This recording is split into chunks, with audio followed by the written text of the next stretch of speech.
Good morning, everyone, or good afternoon. Welcome to Texas AEL Manager Mondays. Today, our topic is security for your students. What does your security plan look like? Our presenter today is Tiffany Johnson. She is the director at Victoria College AEL. She's in the field of adult education for 20 years. She's on the TWC AEL board. She is the presiding officer, and she is a board member with Workforce Solutions of Golden Crescent. She is current TALI president, and she has a Bachelor of Art in History and Spanish and a Master of Interdisciplinary Studies. And that's the short, because Tiffany can tell you more about herself. So if you have any questions, please let me know at this time. Otherwise, I'm going to transfer the presentation over to Tiffany, and she is going to unmute herself, and we will begin. Welcome, Tiffany. Hi, good afternoon, everyone. Thank you so much for joining me, and thank you, Dr. Escamilla, for helping us bring this to fruition and get us going on such an important topic. Welcome back. If any of you enjoyed last week off as spring break, I know we were out, so I'm excited to see that everyone's here and wanting to learn a little bit more about this topic. As Dr. Escamilla introduced me, it dawned on me that, yes, I play several different roles in several different areas, which I think is just one more contributing factor into why this is such an important issue. I do several trainings throughout the state, and I get the opportunity to work with different programs.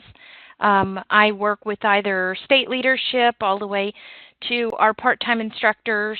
In my program, I conduct a lot of our in-house training as well.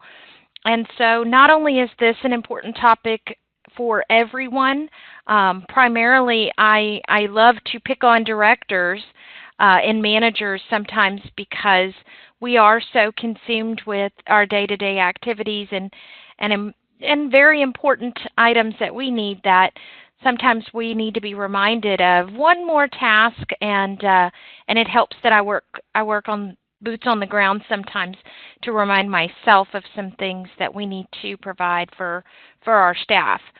So again, thank you all so much for joining me, and I would like to make sure everyone gets a little takeaway. So as Dr. Escamilla said, we will be having a few interactive questions. So as we get started, I do want to address the chat pod. You guys are welcome to post questions as we go through. If there's things that will pop into your mind, just go ahead and get those out there, and we'll take care of those and find a pausing point as we go through some of the materials. We'll also be posting some links, and in addition to that, any copies or anything that we discuss, I'll be happy to share. So one of the first things I want to make sure of is that all of you have my email address so that you can shoot me an email. We have a lot of resources at our fingertips, and I'll be happy to send those out. I don't want any of you to have to reinvent the wheel. So as we get started with the discussion of safety and security, I just want to highlight a little bit about directors and program managers and how often we find ourselves working in a reactive situation. We're very busy. All of us have lots of things that we do on a daily basis, putting out fires and reports due. A lot of times you come in and you've got your day planned and you get sidetracked by students and staff. Our days all have immediate pressing issues kind of right in front of us that we address. And most of the times, those are the issues and the items that are addressed first, not because necessarily of their importance, but because they are right in front of us and those are real problems. It's often I'll fall down that rabbit hole of answering emails because people need an immediate answer, and I don't always take time as a director to dedicate different times to things that are kind of out of sight, out of mind. And I believe that that's definitely the case with security and preparedness in our programs. Sometimes we don't want to think about the situation. We don't want to think about the potential of an emergency. And it's real easy to fall into an area of saying, why waste your time preparing for something that just may never happen? So I applaud all of you for being here and taking a step forward and saying, I know that this is an important issue, and I want to make sure that I take a minute to look at our security and our safety in our own programs, because as directors and managers, we are responsible. And so I want to offer you a few things today, talking about the need to be prepared, talking about the development of a plan. Hopefully that plan can be developed and implemented before you ever need it, or hopefully you'll never need the plan. Some trainings that we've conducted within our own program, and that may be very helpful for you in your own areas. And finally, just to talk about a schedule to keep yourself and your staff prepared, hopefully for situations that you may never need that knowledge, but just in case, to keep it fresh and specific. Okay? So as we move forward, I'd like to look at the need and highlight and give attention a little bit to just some of the school violence that's been going on and off. We've heard about them on the news. We usually have memorials dedicated. You'll see candlelight vigils. You'll see the tragedy, and we pay attention to it at that moment. But as the media and the highlight fade away, then it's kind of again, it goes back to the place that you lose track of it. It was a highlight, a flash in the pan for a moment, and then slowly it leaves our memory. So I'd like to show you just a chart that highlights some specific cases. I started in 1996, which is when I started in adult ed. And I thought this was particularly relevant for me because these are the dates of my adult ed career. I didn't choose every instance. Obviously, our chart would be much larger. I chose some from the beginning of when I started in adult ed until just recently. Last year was the last date. This chart is only highlighting the school place violence, and I'd like you to take a few moments to look at the trends and patterns. Offer any comments that you may have, any statements you may have in the chat pod. And again, when it's hot news and it's trending and it's on everybody's social media, you see a lot of hype and you see quite a bit of everything that's going on. Everyone kind of focuses for a moment on what would we do and feeling that empathy for those victims that are there. But then it fades to the back of your mind again as we all go to work and we address the things that are happening on a day-to-day basis. So from 1996 to 2018, we only selected a few of these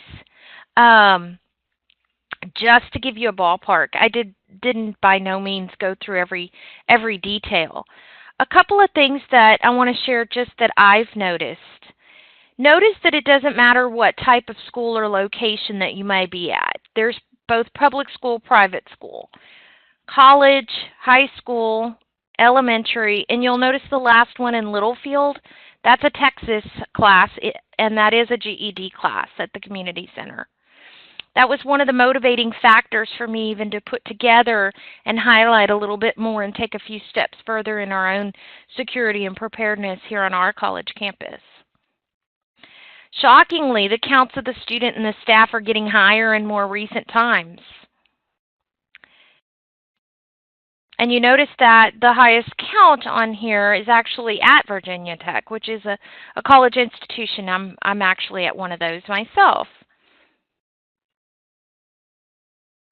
And you think that as time progresses that we've made strides in preparing and we've developed ways in different threat situations so that you would assume that our reactions would be able to reduce counts and reduce instances, and that's not necessarily the case. So there's many different reactions, but sometimes that response is very short-lived. People forget and move on without taking time to actually dedicate towards preparing. So most often when we think of security and safety, the only thing we think of is an active shooter. And I've given you the definition for what Homeland Security actually defines as an active shooter. And notice that it discusses and it explains that most of the time the active shooter situations are over within 10 to 15 minutes. That's an amazingly short time span. So most of our preparations, most of our situations that we want to prepare for and that we want to look at are going to happen in many, many other places other than just your most common active shooting type of situation. Although we'll talk about that, it's definitely not our primary focus. So I'd like to talk about some different levels of what we can do. As directors, as managers, what can we do right now? And one of the primary things we can do is to develop a prevention plan. A plan that's going to be in place, a plan that works just like we do our standard operating procedures, just like you do an annual budget. We need to put a plan in place, same time we do everything else for your year, and we need to look at the details and make sure it's up to date. Review it annually just as you do any other plans that you have that you look at in your programs. And it should address a variety of situations that should be specific and relevant to all of your staff. Then we're going to talk a little bit about specific situations that you can de-escalate and avoid those getting out of control. We'll talk about some of the ways that you can prepare and train your staff to recognize different threats and different things in your home, your own building, your own location, so that you may have a situation that could develop into an emergency, but being able to catch that before we get much further and try to address that. And then finally, I'll share some resources that I have in the direct response to an emergency situation, and we'll highlight a training that you can conduct on your own campuses to help prepare your staff in case in case the unfortunate happens where you do encounter an active shooter situation. So, talking about a plan, what type of plan is in place? You may already have a plan with your campus. The plan that we have in place is kind of a twofold. We have a very broad emergency situation guidebook that gives my staff definitely information that they can use on a general level. We also have an adult education specific guidebook. So we have a variety of situations, and no, we haven't thought of all of them, but we have a general thing, and I'd like to walk you through a few things for you to think about as you're talking about your plans and you're looking at what we should include and what you shouldn't. So looking at different types of questions. Some of the questions that you may be able to think about whenever you're developing your specific security and safety plan is obviously the first thing is, what do you do in an emergency situation? So who's responsible in the big picture and what each person's role is going to be? because what you do in a situation may be different versus your full-time staff may have different responsibilities, as well as your full-time instructors, your part-time instructors, your aides, your test proctors. So very specific assignments when we do our trainings annually, and we do security trainings twice a year. But we have one annual training each year for my full-time staff, and we have my part-time staff meet at a separate training. So we actually conduct it twice a year. One is more for the full-time because they do have a different level of responsibility than the part-timers who come in and just work a little bit and have various sites. So we try to make it very personable. If this is you and this is the location that you're at, what do you do? Think about the question of evacuations. Evacuations, most of the time you've got your fire evacuation chart on a wall somewhere. But what about the responsibility or the roles that you have as far as each of your staff? Is everyone going to evacuate themselves? Do you have something in place to help and assist with getting students out? Is it the teacher's role? Is it a full-time staff member's role?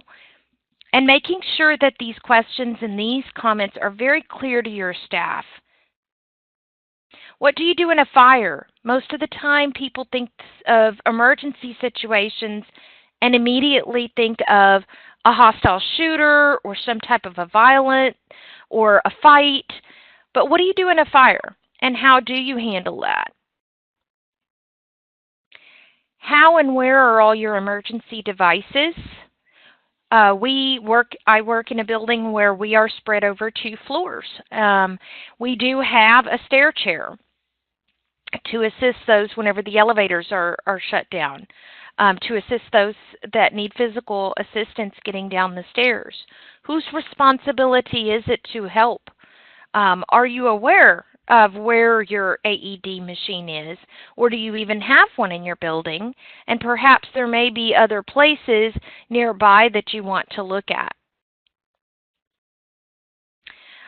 Think about any kind of security or safety training that you currently have, and look at what types of gaps there might be. It depends on your location as to what type of emergency you may also have in your campus. We had a huge gap when we trained everyone. We always train them here at our main facility in Victoria, but I serve 7 counties. So when we have a new site that opens up at a partnership, such as a church or another school district, we have to look at their type of security that they have and what type of training that they may need for their specific site. There are some generalities when it comes to certain situations, but also in specific locations. We want to make sure that our staff are aware of every resource that they have and what they should do if something does happen. And then finally, what questions are not being addressed? Have your staff ask what they really would like to know. What are they supposed to do in this situation? And what would the guidance be from leadership? Oftentimes my staff are troubled, and they're very vocal about it, of knowing exactly when do you want us to call you versus when do we call 911 versus how does campus security play into the role? Who do we call first? And they're sometimes just not clear. They don't want to make a mistake. I have always told my staff that in the situation of an emergency where you do need police, fire, or ambulance, you call 911 first, but your second call should be to me, so that not only am I aware of what's going on, but I can also let them know, oh, okay, you also need to call the maintenance crew or call the police chief on the campus and let's get it reported the right way. A lot of times the paperwork falls to me to help my staff complete, especially if it's a part-time instructor who only comes in and teaches that 3-hour night class. I can help assist them with any kind of paperwork that's necessary. And these are the questions that your staff would like to know. Now, most everyone says they have a plan. We have an emergency plan. We know exactly what to do. We giggle about the guidebooks that are found in all of our classrooms on the college campus because there's a tab for what to do when someone's assaulting you, what to do in a tornado, and we kind of mock that philosophy that we would have time in an actual emergency to run over and check the guidebook. But it does help to bring it to people's attention and talk about it and present it in a training, even if these are the far-fetched emergency procedures you follow in extreme cases. It's bringing the topic to light, having a discussion about it, because in a stressful situation where the threat is high, hopefully your staff will be able to remember, oh, I think I remember covering this in a training, and I think I feel pretty comfortable about making this quick decision. But some of the things that may not necessarily seem like an emergency that you may want to address in your staff training and make sure that you have available in your security plan have to do with simple things such as weather closures.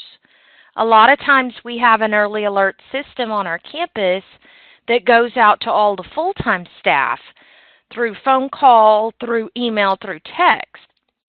But a lot of our part-time instructors who only come in and teach a couple hours in the evening or maybe teach on one of our satellite campuses, they're not on that emergency alert system. So we have a very traditional, old-fashioned way of handling it.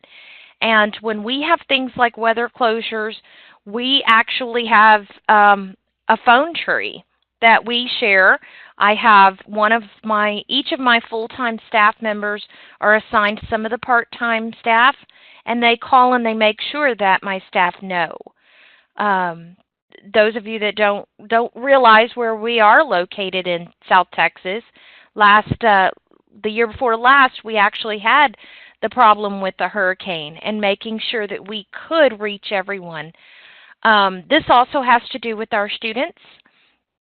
Having emergency supplies is one thing, but as the hurricane relief efforts came in, we were able to get a lot of information to our students through Remind and through several different social media sites.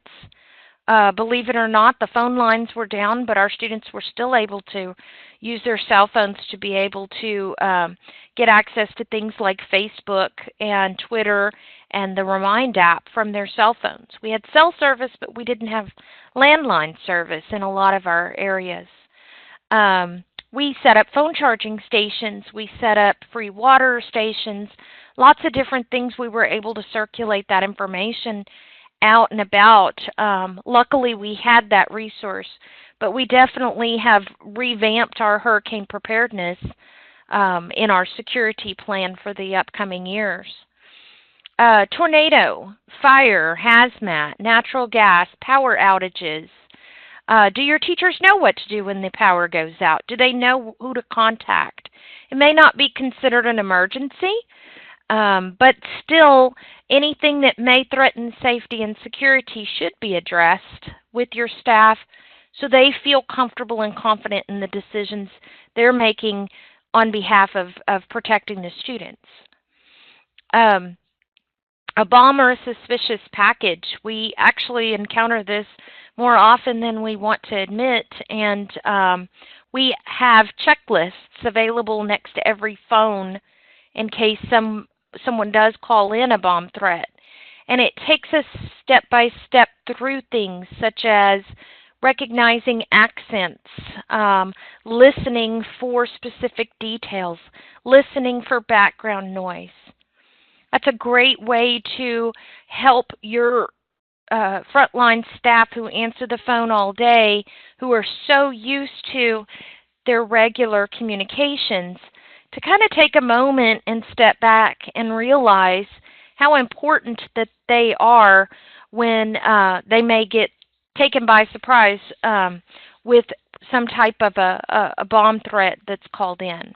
So having that checklist there reminds them of what they can do in that situation.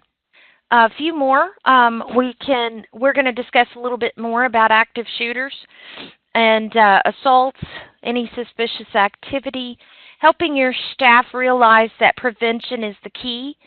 It may be a waste of time, but they would rather spend their time talking to someone that is just passing through our campus versus someone that becomes a threat later on and they have no information on it. Campus disruption, anything like that that's going on, you want to make sure that your law enforcement officers are kept apprised of the situation. And then obviously other more difficult to deal with emergencies. Definitely calling the police, but do your staff know what to do? Do you have trained counselors you can refer your students to? And we'll talk a little bit more about that in our upcoming pages. So we talked about evacuation and different things. This is one sample of us walking around. This is actually a photo I use in my annual training with all of my staff. I walk around and I take a lot of pictures in our building so that it's not just something me saying, oh, you know there's a stair chair at the top of the stairs. It's actually my staff knowing and seeing, oh yeah, that's where it is. Because if you walk by it every day, it sometimes becomes part of your subconscious and you can't remember in a high-stress situation. Now, where was that? I know she said that we should get the fire extinguisher, and we had one on the first floor, but I just can't remember. Being able to take actual photos and share those photos with your staff during a training may help them remember.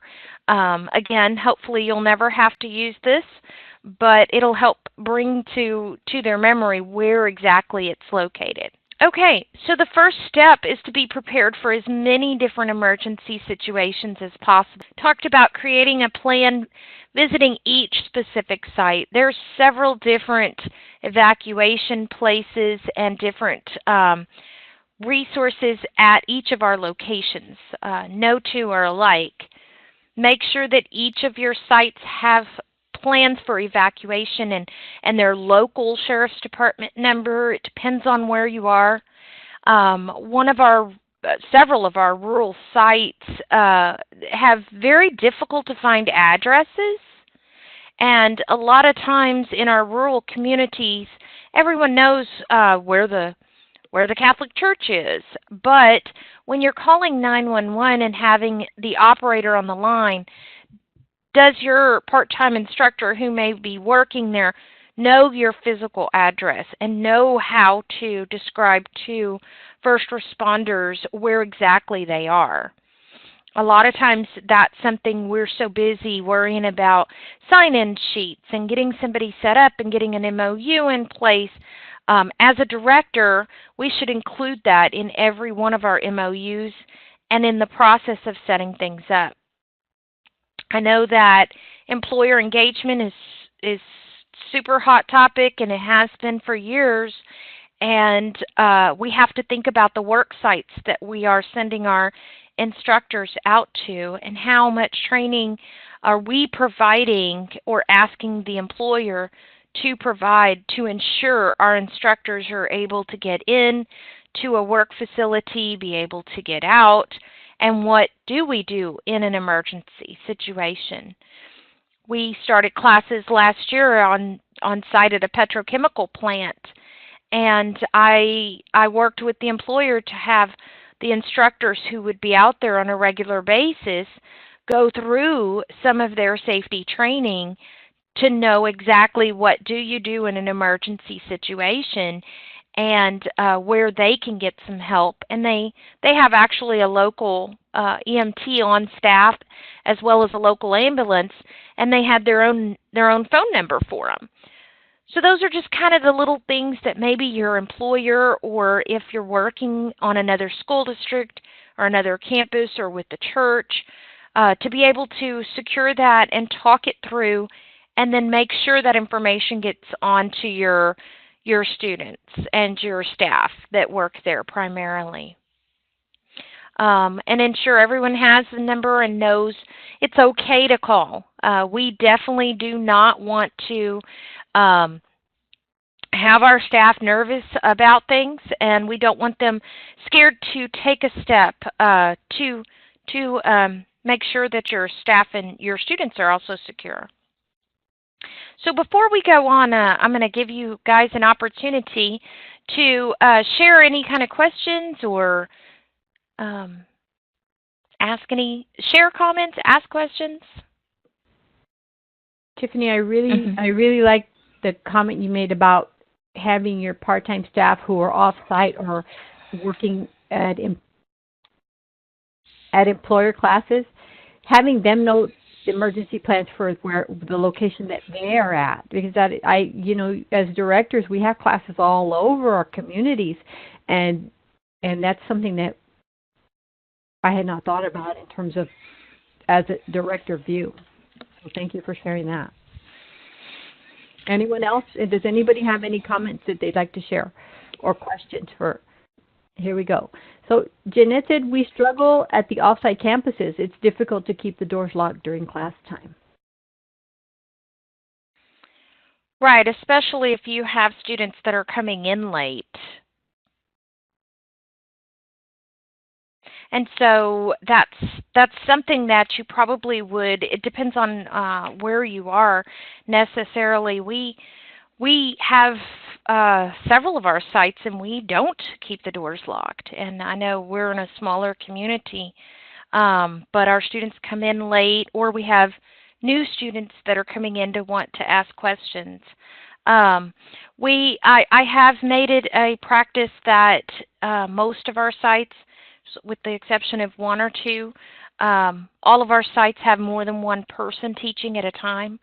So I'll have two teachers teaching side by side. They do not lock the doors necessarily, but there's usually there is someone else.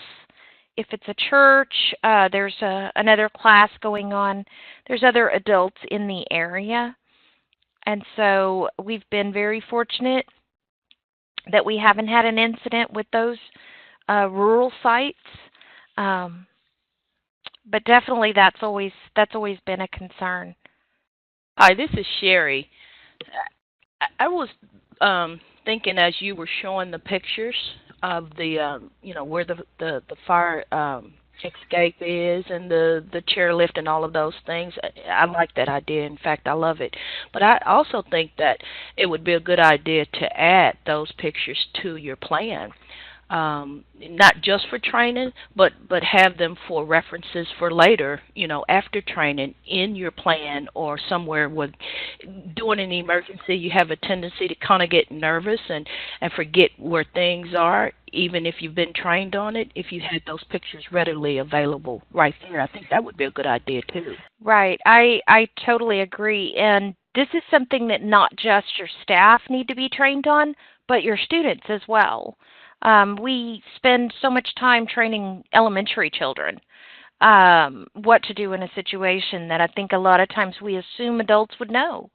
And I like the idea, instead of just your little arrow walking your fire evacuation plan out, I like the idea of always taking pictures of where the fire extinguisher is and what it looks like. And I have several more visuals that we do conduct, and my plan is to expand this and have a site-specific kind of a mini plan with all the visuals and things, as well as the local.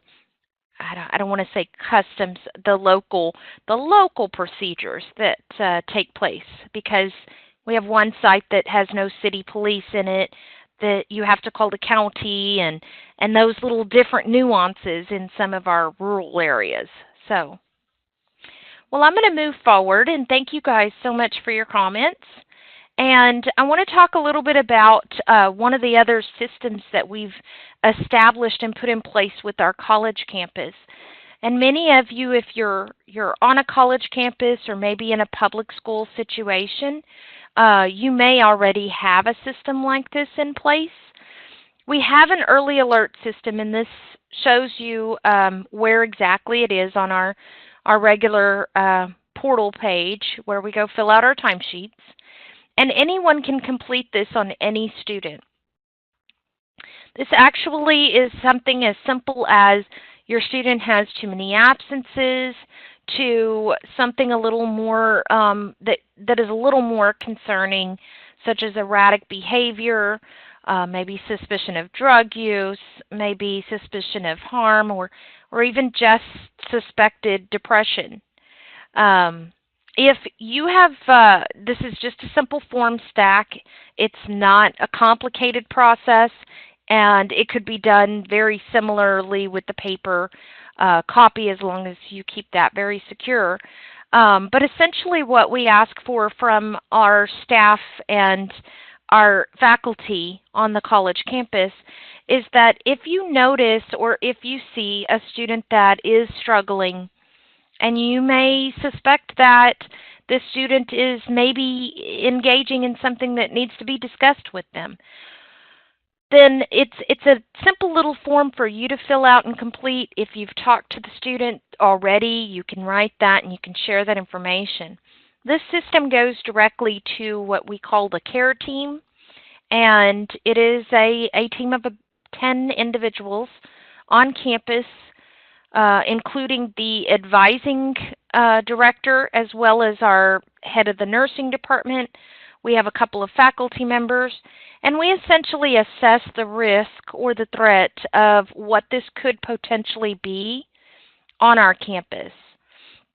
So this is a good way for us to have our entire staff on campus engaged, watching for things, maybe noticing that student just isn't right today in class, and then sending that to the care team to be able to reach out to them. Maybe it is just visiting with the counselor. Maybe it is a referral to a mental health facility. Maybe it is a concern about not necessarily the student, but someone they're living with or a family situation. And being able to reach out directly to those students and try to capture them before things escalate is part of our prevention plan. Because the next situation or the next level that I want to make sure that we discuss is if you are in a situation that needs to be diffused. A lot of times things can be taken care of before a situation gets out of control. If your staff is trained on recognizing disruptive students or even people from the community, spotting suspicious behavior, and just heightening their awareness as your faculty and as your staff members versus putting fear into them. Just common things that you can address with your staff is talking about if you do have a disruptive student, if you are in a situation, whether it is a person that is walking in that you're unfamiliar with, or whether it is a student that things have just gotten out of hand. And as a director stepping in, or as a teacher, the leader of your group that you're with, trying to give helpful tips and trying to give those tools to your staff to let them know that there are ways to avoid getting into a situation that would be the worst case scenario. So we do talk about things in our own program, such as how to call security. All of our phones, all of our office phones have an immediate button that you can push, and it goes straight to security. Based on accidental pushings, I can tell you that their response time is not emergency response time, which is probably good because across campus we've had lots of instances there. maybe perhaps with your full-time staff, you have a code word so that you can let someone else on your staff know to call security, explain you've got somebody in your office, explain that something's escalating, and you want to notify them and not make it obvious to the person that you're working with. Because the purpose is to get them away from others, where in case they do get violent, in case this does become a shooting situation, you've isolated that person and minimized the risk. Now, as a director, I have an office that has basically 2 doors, and I will bring any disruptive student. I'll work with them. Hey, come into my office. I want to listen to you. I want to hear your concerns. And that also gets them out of the lobby area or the public area where they can be distracted with the other people, getting them even more anxious than they may already have been. The reason I have 2 doors is that I do have one when I have a student or a person in my office, that door is usually blocked. So I actually have another door that goes through our enrollment office. So you want to look at where you could put someone that is getting anxious and getting loud and getting frustrated and upset to help calm them down. You want to bring them down to a slower level. You want to talk to them very calmly with soft tones, figure out what the underlying problem is, explain to them very clearly that you are here to help. You just want to ensure their safety. You want to make sure that their needs are met. And you want to offer them solutions. We recently had a training on campus with some of the faculty members, and they had one of the ladies had explained her situation, that she did have a student that was getting very disruptive, very demanding, and he wanted a different grade, and she was going to give it to him. And instead of saying, okay, that's fine, let's talk about this, and try to bring the level of escalation down, she thought it would be best to say, no, you're not, and engage in an argument with the student in front of everyone. And it's your natural instinct to be able to defend yourself and have this conversation, but we need to keep in mind that depending on your area, you never know what little situation in your mind or what little encounter could escalate and could mushroom into a much bigger deal. So you want to keep safety in mind at all times. You want to be aware of where you are. You want to be aware of who's around you. You want to be able to offer solutions and talk to this person until either security arrives if things continue to escalate, or until you reach a rational solution. There's also ways to recognize a disruptive person and to recognize the changes in their body and their behavior that you should look at. And I can share a list of those with all of you if you'd like. This is our lobby. Again, I took a photo just to highlight whose job is it to monitor who's in your building and who isn't. Maybe you don't have a security guard who permanently is in your location. I have my front staff that's at the front, but from the front office where they're located, they're unable to see the back door that this is. So we have 2 entrances, and we're not always sure who's here, who's not. We have some homeless who come in to use the facilities. Maybe in the summertime we'll have a few people hanging out just to use the air conditioning or the free Wi-Fi. So we kind of have to keep an eye on who's in the building and who should be here, and maybe keep an eye out for who should be moving along, and just kind of watch that. These are discussions you need to have with your staff. Another thing to do is walk around as you're conducting your safety audit. You're looking for things. You're looking for both escapes and temporary situations. Thinking about identifying where your locks are on your doors, which locks remain locked, which ones require a key. We have an old building, so a lot of our locks are retrofitted. And it's very frustrating sometimes whenever you're looking for the right key. It takes me about 3 times in the morning even to find which key is able to unlock the door. So some of our doors are kept, once we unlock in the morning, they're kept locked so that we can make sure you can use that as an escape route and you can know that that's a secure room. We do have a keypad that locks down the building only, and I have to laugh because I realized as I was doing my first walk around and taking photos and writing things down, I realized I met with the chief of police and I said, I don't have the code to lock down the building. And he kind of started laughing because apparently no one in our building at the time actually had the code to unlock or lock the building. So we had to go back through and remind ourselves annually to review what staff have access, what staff do not. You train your staff to come in and do so many things in your new employee training that a lot of times things like this can get overlooked. And so just walking around, just making sure that everyone on your team has the same information and knows exactly what their role is very critical. And if you combine it with other things that you do on a regular training basis, it's not so much out of your realm of making that part of your regular annual planning calendar. I'm going to talk very briefly about emergencies such as encountering an active shooter. There are different philosophies.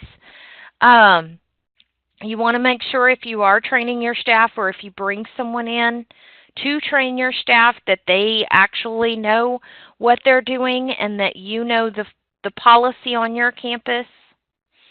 You have to also realize that a lot of times you're asking your employees to maybe make a decision that's going to put their lives in danger. I know that several of the college campuses now are open carry campuses. We are open carry, and there are designated people in each building who are also concealed carry. So our campus has taken a proactive approach to identifying how and where people will be designated as personnel that will be in charge of handling active shooters.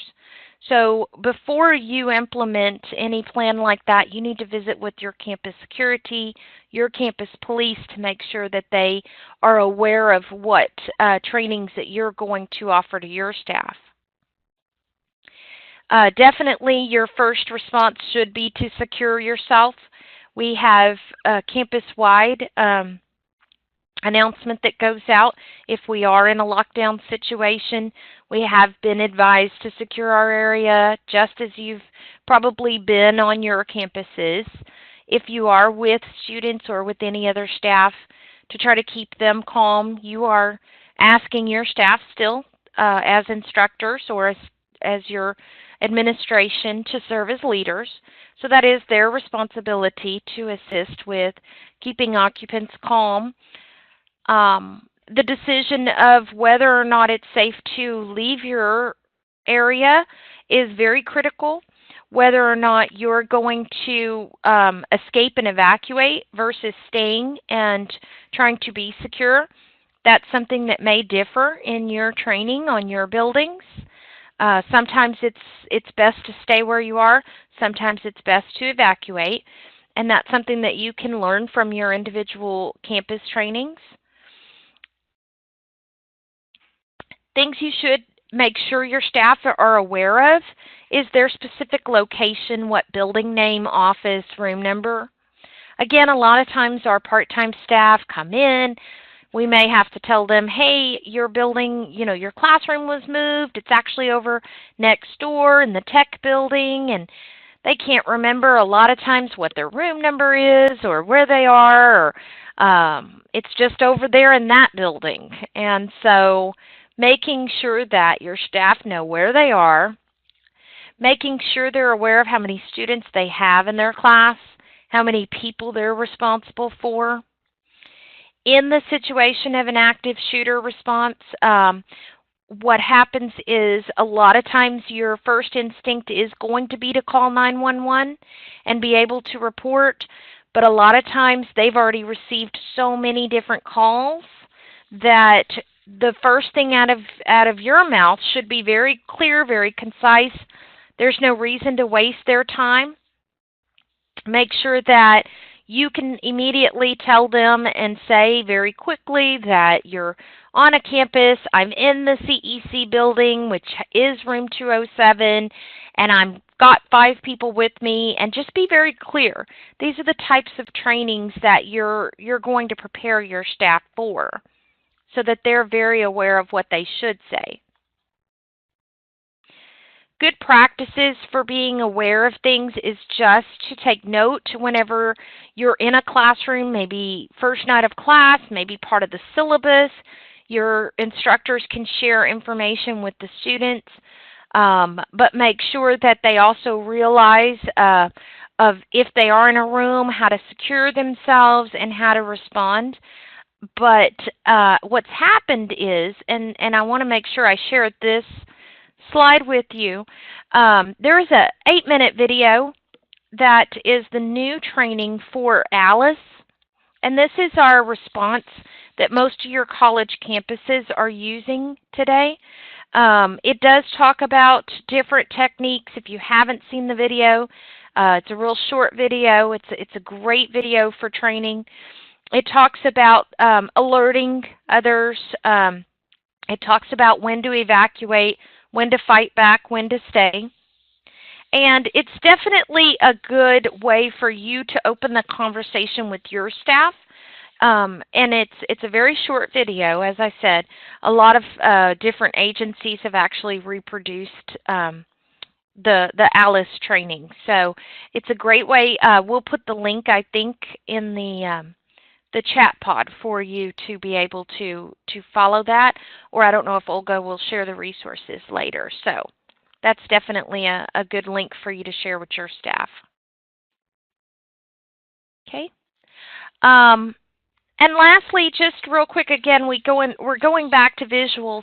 So I wanted to share a little bit about some of the things that I do whenever I walk around to create different evaluation scenarios.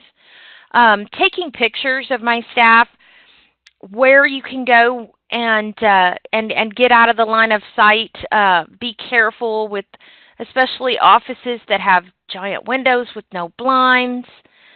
Again, I would take an opportunity to visit with my staff. A lot of times if you're in a stressful situation, we've gone into lockdown before, and staff get together and decide to chit-chat about what's going on. Have you heard anything? And they're standing right in front of the windows. So I like to walk around and take photos of my staff, trying to share with my teachers. Right in front of the window, you're right in the line of sight. Be careful. It's a lot easier just to step over and sit at the desk 2 foot out of the way of the door, out of the window.